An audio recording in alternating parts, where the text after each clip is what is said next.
Welcome back to Joe Stunner Boxing and welcome to a bank holiday weekend. Got my tea on the go, had a lay-in.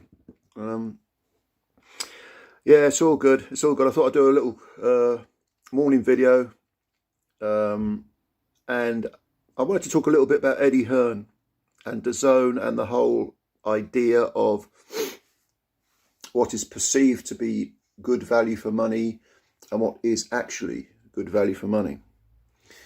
So I saw an interview, well, actually more than one interview, where Eddie said the same thing. He is irate with Sky TV, with Sky Sports, for not promoting the Taylor-Serrano fight.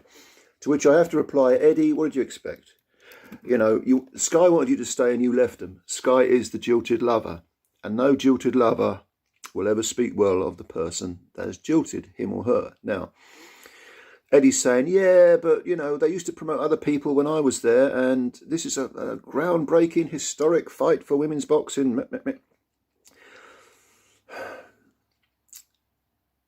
Okay, again, I think it's very, very naive of Eddie to have that view. But I have to ask, why is he so irate? What's the real reason? And Eddie does seem to be, in his demeanour, the sharpness of his tone in interviews, the steely look in his eyes, he does seem to have moved away from that sort of chirpy chappy, you know, used car salesman banter, to a more determined, well, a guy who knows he's got a fight in his hands at DAZN, a real fight this time. And he hasn't quite got the ammunition that he did have when he was at Sky Sports. I think Eddie, this is just my theory, it's only an opinion, so you may disagree, but have a think about this. I think that Eddie is irate because if you look at the quality of DAZN's cards, I'm not talking about the main events just, but all the way down, they've been generally much, much better than, since Eddie left Sky, than Sky's cards and BT's cards. Now, at the moment, you've got Frank Warren and Queensberry who are basking in the glory of Tyson Fury knocking out Dillian White.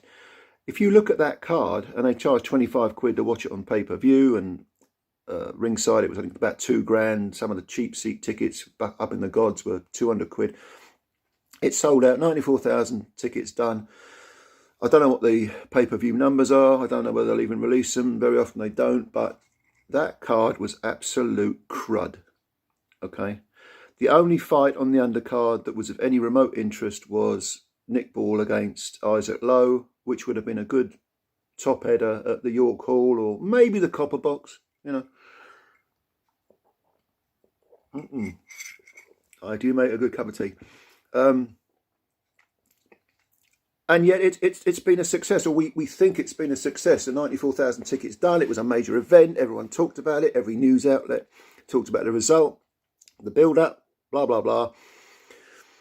If the pay-per-view numbers, if they only break even, because 41 million quid's a lot of dollars, wasn't it? It was a lot of money that Warren and whoever his associates are forked out. But if they only break even, it at least elevates Queensberry and BT Sports and Warren himself back into the game. But the card itself was junk. Now, let's go with... we'll use tonight's card as an example on DAZN.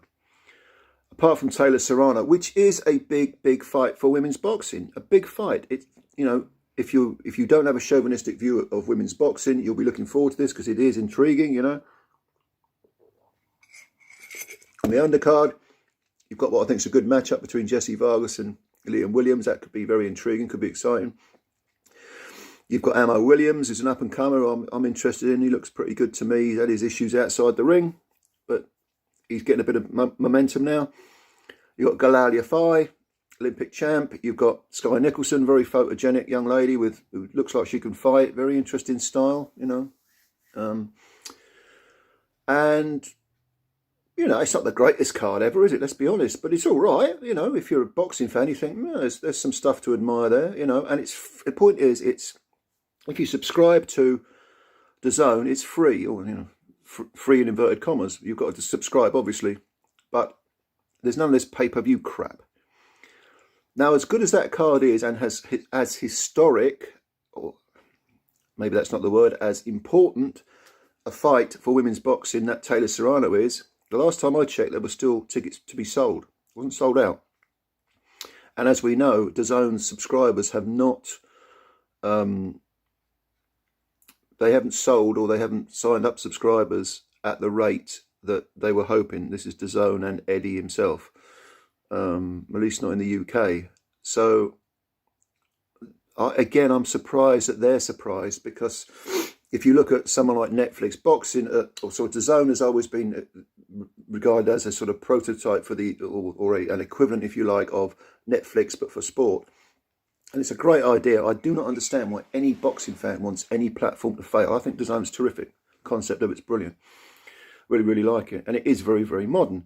But if you look at Netflix, for months and months, and possibly the first few years, I can't remember the exact figures I read about them, but they were losing money hand over fist, and a lot of it, millions and millions, tens of millions, before it finally kicked in and they had great, great success and made hundreds of millions. It's the old accumulate to, was it speculate to accumulate? Is that the phrase? Yeah. So we have Eddie, who's getting very, very slightly uppity in a few interviews, just a little bit, who's clearly got a little bit of, you know, I think situations have put the wind up him a little bit. But most of all, I think he's irate because he knows that he's offering quality and it's not selling as well as he feels it should. Now, I've done videos on this subject before where we talked about the platform of Sky Sports, and Eddie possibly fell into the trap of thinking the success that I had over 10 years is down to me, or down to Matchroom, down to me and my crew. Well, of course, Sky is an enormous platform, and Adam Smith and all the people behind the scenes, you know, they deserved as much credit as Eddie. That you work together, you are cogs in a machine. It's, you know, the collective freeing up the individual. You know, if you're a good old-fashioned socialist like I am, that's what you believe in. And Eddie thought, no, this is me. Because ultimately, he's got a big, fat ego. The man's a salesman. He is kind of, the moment I saw him, you know, whatever it was, 12, 13 years ago, when I first saw him interviewed, I thought, this guy's he's Eddie, he's Barry Hearn's son, all right. He was a bit smarmy. He talked a load of patter. It was all Essex boy stuff, and you know. But he's a brilliant promoter if he's got the tools, if he's got the right platform. That's what you need. Mick Hennessy is a very good boxing promoter. If you watch any of Mick Hennessy's cards on Channel 5, there were some fantastic matchups on there. The quality of his cards over the years have been very, very good. But there's nothing charismatic about Mick Hennessy, and he didn't have a lot of money in the pot. All right, but what he did with that was really real quality stuff. I mean, I'm being serious. Go back and look at it. Eddie, when he's got the right platform, flies. When he hasn't got the right platform, when he hasn't got the news outlets and all the stuff that you need to really excel, nah. Ultimately, he's getting frustrated because he's thinking, I'm good. Why are they not paying attention? I'm really good. I've proved it. So, you know, come on, you know, sign up to DAZN, you know, buy these tickets. Why aren't you buying these tickets? You know, it's that sort of reaction. There's an old book, well, it is an old book actually, and if you like your politics and your social issues, which I most certainly do and have done for decades, one of the most famous books on this subject is called Manufacturing Consent by Noam Chomsky. And it talks about how the public perception can be manipulated to fit whatever you as a salesman, government, corporation, whatever, want it to be. You can manufacture the consent of the public to support what your agenda is, which is what politicians do all the time, what corporations certainly do. It's advertising, and you know how you gain the public's approval when really it might be against their best interests. This book kind of goes hand in hand with another book by a guy called Edward Bernays, which is called Propaganda. Bernays is considered the godfather, if you like, of the concept of propaganda. He was Jewish. I think he was Sigmund Freud's nephew, certainly related to Freud. I always thought it was really quite ironic that Joseph Goebbels, in the Second World War, you know, with the Nazis, Hitler's propagandist, took his ideas essentially from a Jew, which I thought was really funny, but I shouldn't laugh at anything to do with that subject, but it does amuse me. But anyway, the point I'm making is, if you read those books, they talk extensively about the concept of, as I say, taking public opinion and moulding it to fit what suits their agenda, rather than presenting things objectively as they are. So the reality may be totally different. The reality of quality of life, of what your best interests are, the reality of everything may be completely different to what you end up believing. And I think this is reflected in the whole Sky, DAZN, BT Sports situation.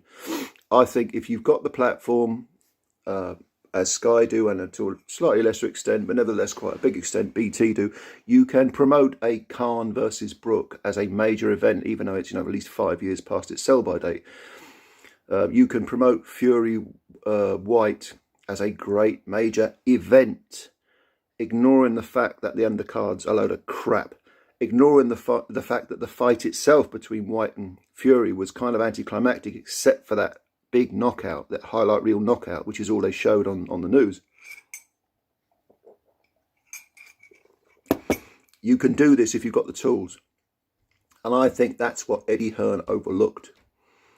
He overlooked the fact that you need those tools, you need those outlets, you need that propaganda element to promote whatever you've got. Being good isn't enough, You see it in all walks of life. You see it in the arts, certainly. Certain musicians gaining great status when they're far less talented than a lot of people who are unknown. And I suppose this, in essence, it's about, I suppose, garnering the approval of the casuals, of people, the approval of people who just want to be entertained. They don't really care about the ins and outs. They want the event. They're not particularly that bothered about quality, although, quality comes into it. But for those of us who are quote unquote hardcore fans, we want quality because we know what we're looking at. The masses, very often in boxing or in any other walk of life, don't know what they're looking at.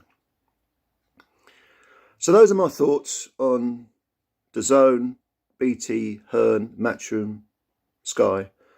Let me know yours. Leave them below. I am going to watch tonight's card. I am looking forward to it.